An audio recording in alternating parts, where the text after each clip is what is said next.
ಇನ್ನು ಬಜೆಟ್ನಲ್ಲಿ ರಾಜ್ಯಕ್ಕೆ ಅನ್ಯಾಯ ಖಂಡಿಸಿ ಪ್ರೊಟೆಸ್ಟ್ ಬೆಂಗಳೂರಿನಲ್ಲಿ ವಿತ್ತ ಸಚಿವೆ ನಿರ್ಮಲಾ ಕಚೇರಿಗೆ ಮುತ್ತಿಗೆ ಯತ್ನ. ಬಜೆಟ್ನಲ್ಲಿ ರಾಜ್ಯಕ್ಕೆ ಅನ್ಯಾಯ ಆಗಿದೆ ಅಂತ ಖಂಡಿಸಿ ನಿರ್ಮಲಾ ಸೀತಾರಾಮನ್ ಅವರ ಬೆಂಗಳೂರು ಕಚೇರಿ ಏನಿದೆ ಅದರ ಮೇಲೆ ಮುತ್ತಿಗೆ ಪ್ರಯತ್ನ ಪಡಲಾಗಿದೆ. ವಿತ್ತ ಸಚಿವೆ ನಿರ್ಮಲಾ ಸೀತಾರಾಮನ್ ಕಚೇರಿಗೆ ಮುತ್ತಿಗೆ ಹಾಕುವಂತ ಪ್ರಯತ್ನ. ರಾಜ್ಯಕ್ಕೆ ನಿನ್ನೆ ಬಜೆಟ್ನಲ್ಲಿ ಏನೂ ಕೂಡ ಸಿಕ್ಕಿಲ್ಲ, ಅನ್ಯಾಯ ಆಗಿದೆ ಅಂತ ಈಗ NSUI ವಿದ್ಯಾರ್ಥಿ ಸಂಘಟನೆ ವತಿಯಿಂದ ಮುತ್ತಿಗೆಗೆ ಯತ್ನಿಸಲಾಗಿದೆ.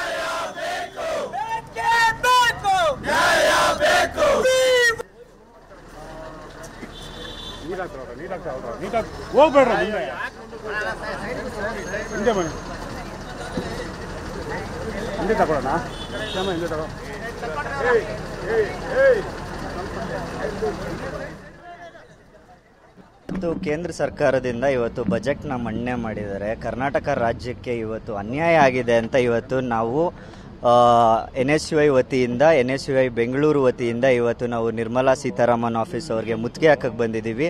ಬಿಹಾರ ಮತ್ತು ಬೇರೆ ರಾಜ್ಯಗಳಿಗೆ ಕರ್ನಾಟಕ ಅತಿ ಹೆಚ್ಚು ತೆರಿಗೆ ಕಟ್ಟುವಂತಹ ರಾಜ್ಯ ಆಗಿದ್ರೂ ಇವತ್ತು ಕರ್ನಾಟಕಕ್ಕೆ ಅನ್ಯಾಯ ಮಾಡಿದ್ದಾರೆ. ಕರ್ನಾಟಕದ ಯುವಕರಿಗೆ, ವಿದ್ಯಾರ್ಥಿಗಳಿಗೆ, ಹಿರಿಯರಿಗೆ, ಸಾರ್ವಜನಿಕರಿಗೆ, ಮಧ್ಯಮ ವರ್ಗದವರಿಗೆ ಯಾವುದೇ ರೀತಿಯ ಒಂದು ಈ ಬಜೆಟಲ್ಲಿ ಏನೂ ಇಲ್ಲ ಅಂತ ಹೇಳ್ತಾ ಕರ್ನಾಟಕ ರಾಜ್ಯಕ್ಕೆ ಚುಂಬನ ಕೊಟ್ಟಿದ್ದಾರೆ ಇವರೆಲ್ಲ ಸೇರಿ ಅಂದ್ಬಿಟ್ಟು ಇವತ್ತು ವಿದ್ಯಾರ್ಥಿ ಕಾಂಗ್ರೆಸ್ಸಿಂದ ನಾವು ಪ್ರತಿಭಟನೆಯನ್ನು ಮಾಡ್ತಾ ಇದ್ದೀವಿ ನಿರ್ಮಲಾ ಸೀತಾರಾಮನ್ ಅವರ ಆಫೀಸ್ ಎದುರುಗಡೆ. ನಿರ್ಮಲಾ ಸೀತಾರಾಮನ್ ಅವರು ಕರ್ನಾಟಕಕ್ಕೆ ಬಂದಾಗ ಅವರಿಗೆ ಮುತ್ತಿಗೆ ಹಾಕುವಂತಹ ಕೆಲಸವನ್ನು ನಾವು ಮಾಡ್ತೀವಿ. ಯಾಕಂದರೆ ಕರ್ನಾಟಕ ರಾಜ್ಯದ ವಿದ್ಯಾರ್ಥಿಗಳಿಗೆ, ಯುವಕರಿಗೆ ಯಾವುದೇ ರೀತಿಯ ಒಂದು ಬಜೆಟಲ್ಲಿ ಏನನ್ನೂ ಕೊಟ್ಟಿಲ್ಲ. ಇದು NSUI ವಿದ್ಯಾರ್ಥಿಗಳು ಬಜೆಟ್ನಲ್ಲಿ ರಾಜ್ಯಕ್ಕೆ ಅನ್ಯಾಯ ಆಗಿದೆ ಅಂತ ನೀವೀಗ ನೋಡ್ತಿರೋ ಹಾಗೆ ಭಿತ್ತಿಪತ್ರಗಳನ್ನು ಪ್ರದರ್ಶನ ಮಾಡಿ ಕಂಪ್ಲೀಟ್ ಝೀರೋ, ರಾಜ್ಯಕ್ಕೆ ಏನೂ ಕೂಡ ಸಿಕ್ಕಿಲ್ಲ ಅಂತ ಈಗ ಪ್ರತಿಭಟನೆ ಮಾಡಿದಾಗ ನಂತರ ಪೊಲೀಸರು ಅವ್ರನ್ನ ವಶಕ್ಕೆ ಪಡೆದು ಅಲ್ಲಿಂದ ಕಳಿಸಿದ್ರು. ಈ ಬಾರಿ ಕೇಂದ್ರ ಬಜೆಟ್ನಲ್ಲಿ ಏನೂ ಕೂಡ ಸಿಕ್ಕಿಲ್ಲ, ನಿರಾಸೆ ತಂದಿದೆ ಅಂತ ಗೃಹ ಸಚಿವರು ಕೂಡ ಮಾತನಾಡಿದ್ರು. ಯಾವುದೇ ಪ್ರಮುಖವಾದಂಥ ಯೋಜನೆ ರಾಜ್ಯಕ್ಕೆ ಬಂದಿಲ್ಲ ಅಂತ ಪರಮೇಶ್ವರ್ ಹೇಳಿದರು. ಈ ಬಾರಿ ಕೇಂದ್ರದ ಬಜೆಟ್ಟು ಕರ್ನಾಟಕಕ್ಕೆ ಬಹಳ ನಿರಾಶೆಯನ್ನು ತಂದಿದೆ. ಯಾವುದೇ ಪ್ರಾಮುಖ್ಯವಾದ ಯೋಜನೆಗಳನ್ನು ಕರ್ನಾಟಕಕ್ಕೆ ಕೇಂದ್ರ ಸರ್ಕಾರ ಕೊಟ್ಟಿಲ್ಲ. ನಾವು ಅನೇಕ ಬೇಡಿಕೆಗಳನ್ನು ಕೇಂದ್ರದ ಮುಂದೆ ಇಟ್ಟಿದ್ದು, ಕೊಡ್ತೇವೆ ಅಂತ ಅವರೇ ಘೋಷಣೆ ಮಾಡಿದ್ರು. ಬಜೆಟ್ನಲ್ಲಿ, ಕಳೆದ ಬಜೆಟ್ನಲ್ಲಿ ಅವರು ಘೋಷಣೆ ಮಾಡಿದ್ರು ನಿರ್ಮಲಾ ಸೀತಾರಾಮನ್ ಅವರು. ಅದನ್ನು ಕೂಡ ಮತ್ತೆ ಅದರ ಮೆನ್ಷನ್ ಕೂಡ ಮಾಡಿಲ್ಲ. ಅದರ ಆಲ್ಟರ್ನೇಟಿವ್ ಆಗಿ ಬೇರೆ ಇನ್ನೇನಾದರೂ ರೀತಿಯಲ್ಲಿ ನಮಗೆ ಆ ಬಜೆಟನ್ನು ಮಾಡೋದಕ್ಕೆ, ಆ ಯೋಜನೆಯನ್ನು ಮಾಡೋದಕ್ಕೆ ಅನುವು ಮಾಡಿಕೊಟ್ಟಿಲ್ಲ. ಮೇಕೆದಾಟು ಯೋಜನೆಗೆ ಹಣ ಕೇಳಿದ್ದು, ಅದನ್ನು ಕೂಡ ನಮಗೆ ಅದರ ಮೆನ್ಷನ್ ಕೂಡ ಮಾಡಿಲ್ಲ. ಒಟ್ಟಾರೆ ಕೇಂದ್ರದ ಬಜೆಟ್ಟು ಕರ್ನಾಟಕಕ್ಕೆ ಭಾಳ ನಿರಾಶೆ ತಂದಿದೆ. ಮತ್ತು ಈಗಾಗಲೇ ಮಾನ್ಯ ಮುಖ್ಯಮಂತ್ರಿಗಳು ಹೇಳಿದಾಗೆ, ಅವರ ಭಾಷೆಯಲ್ಲಿ ಹೇಳೋದಾದರೆ ಚೆಂಬು ಕೊಟ್ಟಿದ್ದಾರೆ ಅಂತ ಹೇಳಿದ್ದಾರೆ. ಅಂದರೆ ಅರ್ಥ ನಮಗೇನು ಕೂಡ ಕೊಡಲಿಲ್ಲ ಅನ್ನುವಂಥದ್ದು.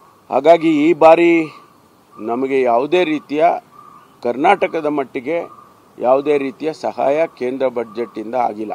ಒಟ್ಟಾರೆ ಇಡೀ ಹಣಕಾಸಿನ ಚಿಂತನೆ ಏನು ಶ್ರೀಮತಿ ನಿರ್ಮಲಾ ಸೀತಾರಾಮನ್ ಅವರು ಮಾಡಿದ್ದಾರೆ, ಅದು ಇಡೀ ದೇಶಕ್ಕೆ ಉತ್ತೇಜನಕಾರಿಯಾಗಿ ಆಗಿಲ್ಲ ಅಂತ ಅನ್ನೋದನ್ನ ಹೇಳೋ. ಇನ್ನು ಸಚಿವ ಪ್ರಿಯಾಂಕ್ ಖರ್ಗೆ ಕೂಡ ನಿನ್ನೆ ಬಜೆಟ್ ಬಗ್ಗೆ ಮಾತನಾಡಿದ್ದಾರೆ. ಬನ್ನಿ ಏನು ಹೇಳಿದ್ದಾರೆ ನೋಡೋಣ. ಹಿಂದಿನ ಬಜೆಟ್ ಏನಿತ್ತು, ಆಂಧ್ರ ಪ್ರದೇಶಗಿತ್ತು. ಸಾವಿರಾರು ಕೋಟಿ ರೂಪಾಯಿ ಅಮರಾವತಿ ಕೊಟ್ಟರು. ಅವಾಗೆಲ್ಲ ಹೋಗಿತ್ತು ಇವ್ರದ್ದು ಏನು ರಾಜ್ಯಗಳೆಲ್ಲ ಇದು ದೇಶದ ಬಜೆಟ್ ಅಂತ.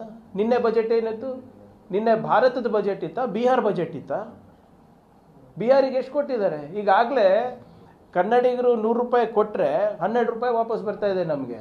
ಅದೇ ಬಿಹಾರಿಗೆ 100 ರೂಪಾಯಿ ಕೊಟ್ಟರೆ ಇವಾಗ 178 ರೂಪಾಯಿ ಹೋಗ್ತಾ ಇದೆ. ನಾವೇನು ಅವ್ರಿಗೆ ಕೊಡಬೇಡಿ ಅಂತ ಇಲ್ಲ, ಆದರೆ ನಮಗೆ ಯಾಕೆ ಅನ್ಯಾಯ ಮಾಡ್ತಾ ಇದ್ದೀರಾ?